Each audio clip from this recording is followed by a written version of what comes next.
Did you know that 12% of Americans think Joan of Arc was Noah's wife? As funny as this may seem, it makes me wonder what other notions we believe about other people. Ideas that are based on stereotypes, misinformation, and limited experience with them. Folk who have been incarcerated face scrutiny all the time from their community, potential employers, and even church members. But are their conclusions based in reality, or are they based on assumptions and misinformation? Over 4,600 inmates returned to communities in the Washington Conference in 2017. What happens to these people? We know that approximately 35% return to prison after committing another crime. Why? Because they're returning to the lifestyle that took them to prison in the first place. Now, many would like to lead a different life. They simply don't have the habits, skills, or support to do so. The transition from prison to mainstream society can be a very frightening and difficult time. Will my family accept me?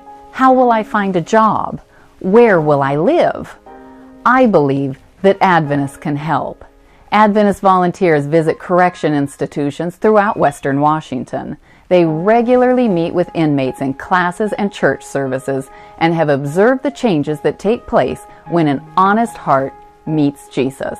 For years, I've heard these volunteers talk about the good things God is doing in the prison.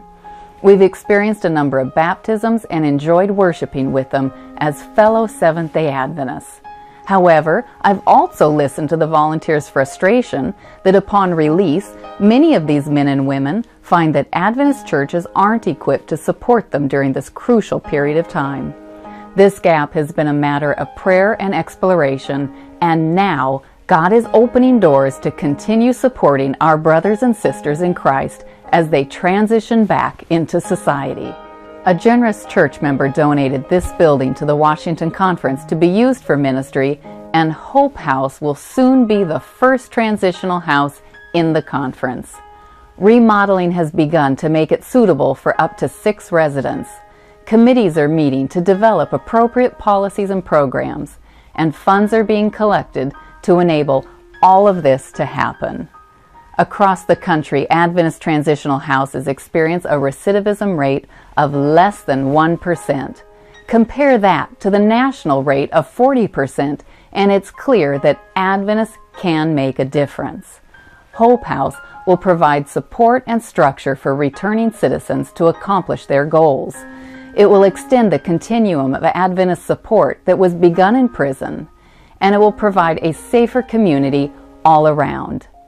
There's an African proverb that says, if you want to go fast, go alone. But if you want to go far, go together. The journey to open Hope House is not a quick one. This home must be an enduring ministry to serve those who live there. Will you go on this journey with us?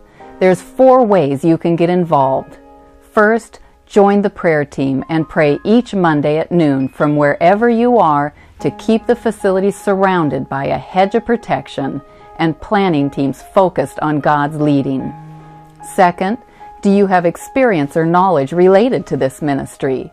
This could include the fields of group living, counseling, incarceration, or fundraising. If so, join the team. We need you. Third, financial contributions of any size are welcome. Your gift will offer a stable home to men starting new lives. And finally, join others who visit in the corrections institutions, inviting men and women to a new life in Jesus Christ. The other day, a prison ministry volunteer declared that after years of visiting prisoners, she's now addicted to seeing their lives transformed. Do you want to be part of this ministry too? If so, contact me using the information you see displayed on the screen. I look forward to hearing from you.